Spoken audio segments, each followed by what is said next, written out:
Yeah, we back. Yeah, we back. Now, today's going to be a quick video.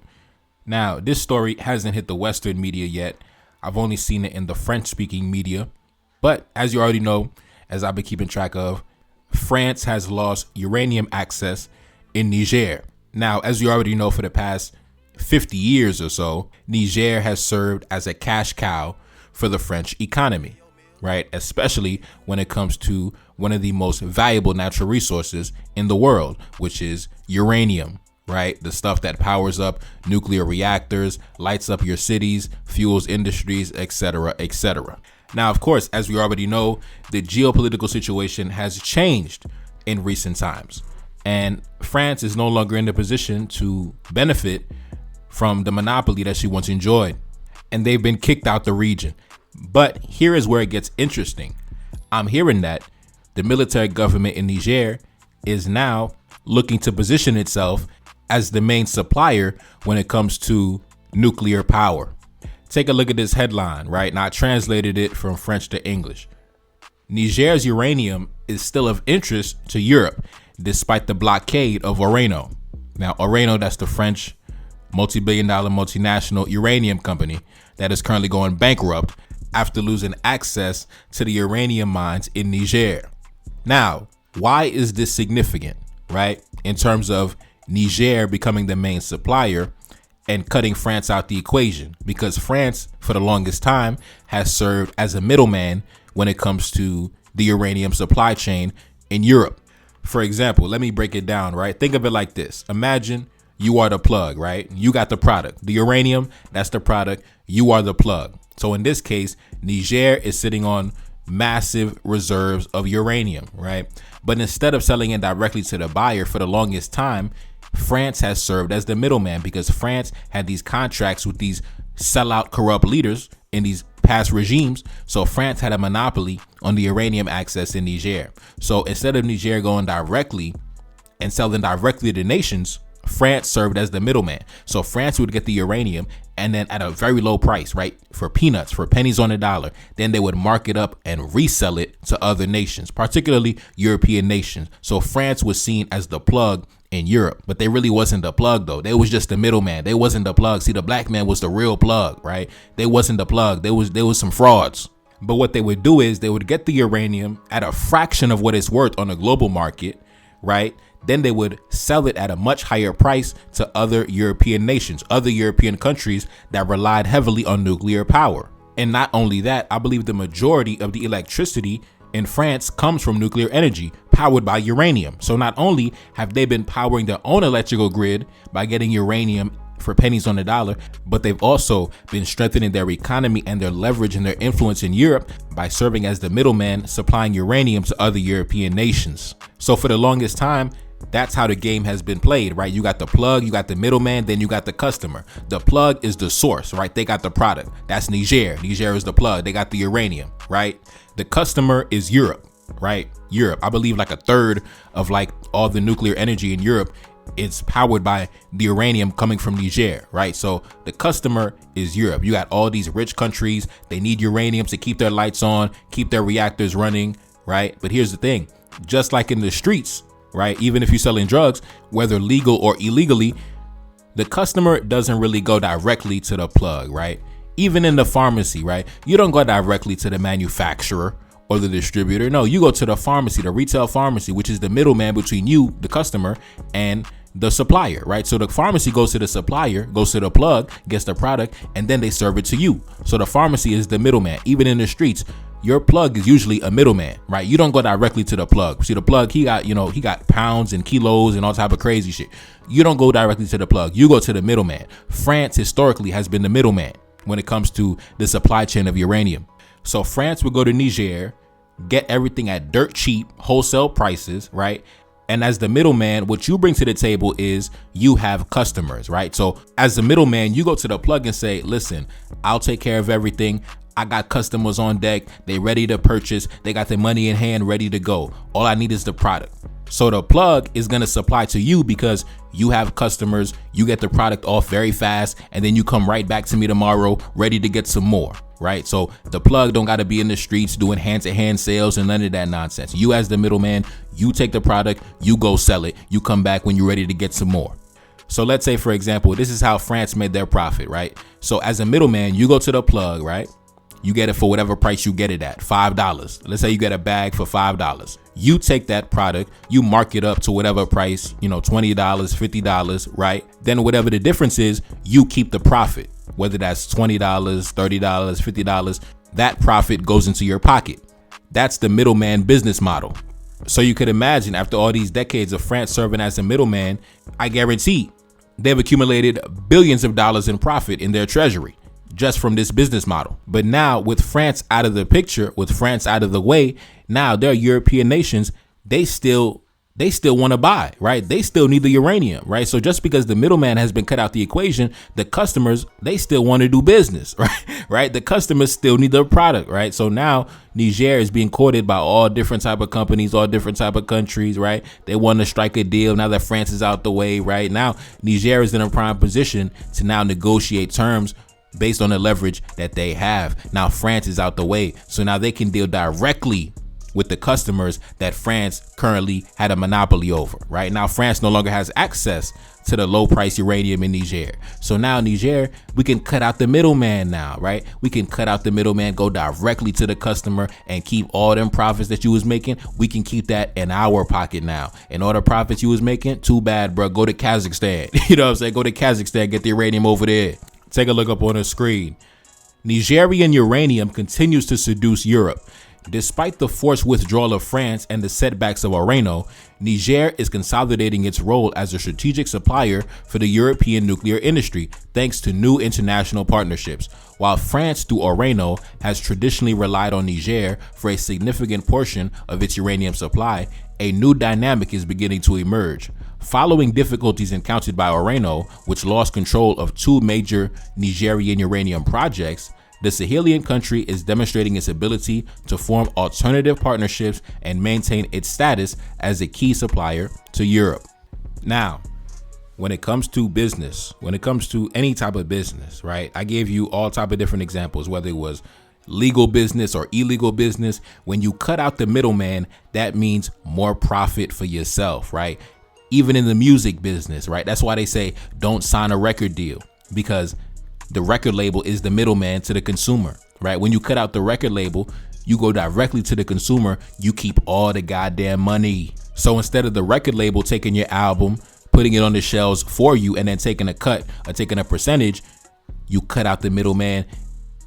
That little percentage they took away from you, now you can keep it in your goddamn pocket. Now you get to control the terms. You get to control the prices. You are now the chief executive officer. So now when it comes to Niger, for the longest time, they were getting paid a fraction of what the market value was. They were getting paid peanuts and crumbs. But now you get to do business at market value directly with the consumer. At market value. That means even just a slight increase in the price per ton of uranium, that could mean hundreds of millions of dollars for the state treasury. And just like I did the video on Burkina Faso, going from raw gold to refining their own gold. Man, don't let Niger start refining their own uranium in-house, right? Taking the profits made and reinvesting it into domestic industry. Processing and enriching their own uranium, taking control of the entire supply chain from top to bottom. Bro, that is literally endless money. That's like money falling from the sky, bro.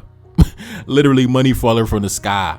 And once you remove France as the middleman, Niger is now in the position to become a global player when it comes to international affairs, right? No longer just simply a resource colony, but an actual decision maker in the uranium industry. Right? A big dog at the table, right?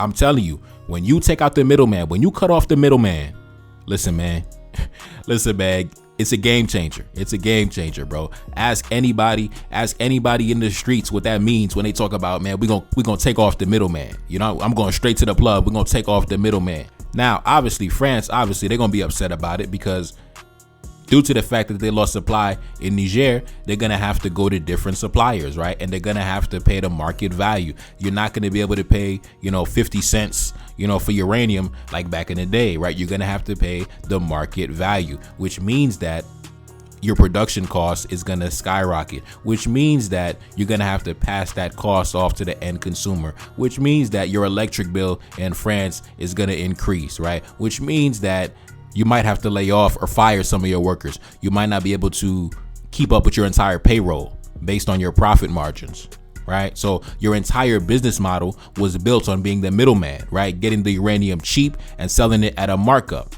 That's where you made your profit. But now you lost access, and now your plug is dealing directly with your customers. So now you've been kicked out of the equation. The plug doesn't need you anymore because they can deal directly with the customers, and the customer doesn't need to go to you anymore because I got a line directly with the plug now, right?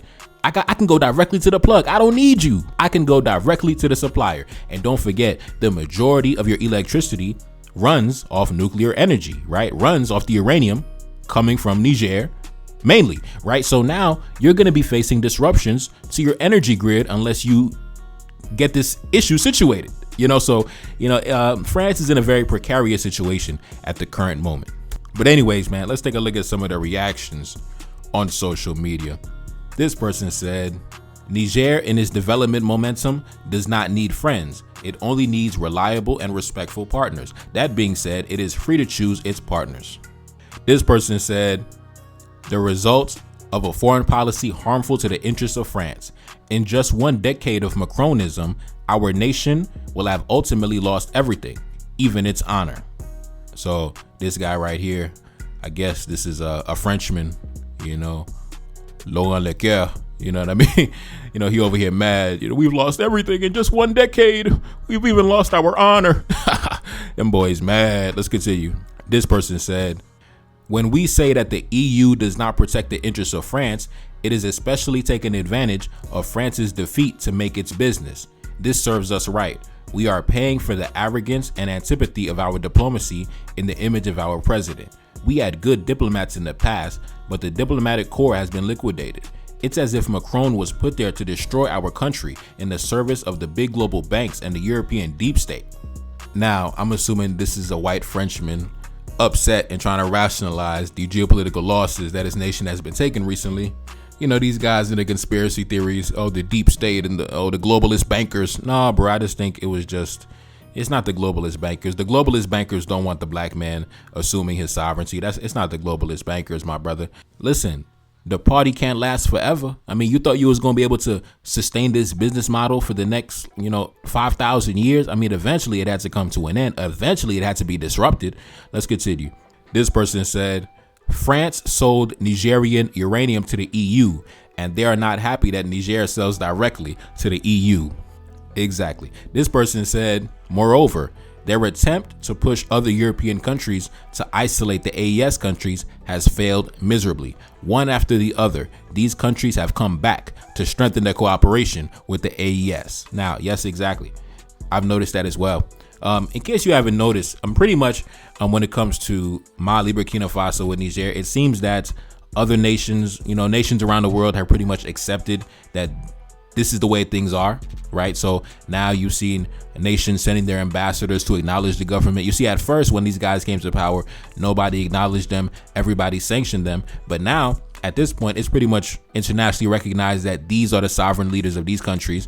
And if we want to cooperate and do business with these countries, we have to interact and interface with these men, right? It's pretty much a done deal, right? So nations have sent their ambassadors. They began doing business. Borders have been opened. It is what it is, right? It is what it is. They have weathered the storm. So far they have weathered the storm. They had to go through a storm of sanctions, but now at this point, everybody pretty much has just accepted that this is the way it is. We have to do business and deal directly with these guys. But anyways, man, shout out to my boys, man. Shout out to General Chiani. General Chiani, he might not know it, but you are currently one of the most powerful black men in the world right now, right? Currently one of the most powerful black men on the planet right now. So I suggest that you make the right moves, my brother. Make smart moves. Like I said, you are now in the position to do business at the market value, at market price. You can set your price. Listen, you have access to one of the largest uranium deposits on planet Earth, right? So which means that you have a whole lot of leverage. You got a whole lot of leverage, my brother. You are currently one of the most powerful black men walking the planet. Anyways, man, this is boy Never Card Us Salim back in the Billy, yes indeed. Cash App in the description. Support the channel, man. Support the album, and I'm gone. Peace. No. Feel like I'm 75. Know that your team be full of them traders, you know that can never be mine. I'm grabbing a thought when I drive. I'm back in my zone and we on. She said that she ready to come be my wifey and hoping I don't do her wrong. I gave her my word and it's bond. I'm whipping the best like a lamb. I'm eating no chicken and lamb. Accustomed to call me the man. I never be up on the gram. I'm keeping that way undercover. She want me to tell her I love her. I told her I'm breaking the rules. I told her we making the news. Back in my city they loving me. Standing alone I'm 100 deep. Enemy plotting and still in reach. They try to make sure that we underneath. Trying to make sure that we never make it. Coming for power, come get acquainted. Coming for everything that I wanted. Feeling like Drake, but I really wrote it. Feeling like Kendrick, I'm checking names. Gotta roll up while I go insane. Got so much stress, I been gated weight. Stuffing these racks in this Louis case. One thing for certain, I'm about to check. Keep it 100 and nothing less. Stick with the family since day one. Had to stay down till my day come. Had to stay down, but I'm never patient. Hop on the mic and I'm motivated. Hop on the mic and I drive a classic. Haters can't see me, they copping glasses. Back in the studio making magic. Got a new tape and it's in production. Back on my business, I got a budget. Staying low key when I'm out in public. Feel like I'm 75. Know that your team be full of them traders, you know that can never be mine. I'm grabbing a thought when I drive. I'm back in my zone and we on. She said that she ready to come be my wifey and hoping I don't do her wrong. I gave her my word and it's bond. I'm whipping the best like a lamb. I'm eating no chicken and lamb. Accustomed to call me the man. I never be up on the gram. I'm keeping that way undercover. She want me to tell her I love her. I told her I'm breaking the rules. I told her we making the news. Making it news, making it news, breaking the rules, yeah, know that we making it news, yeah.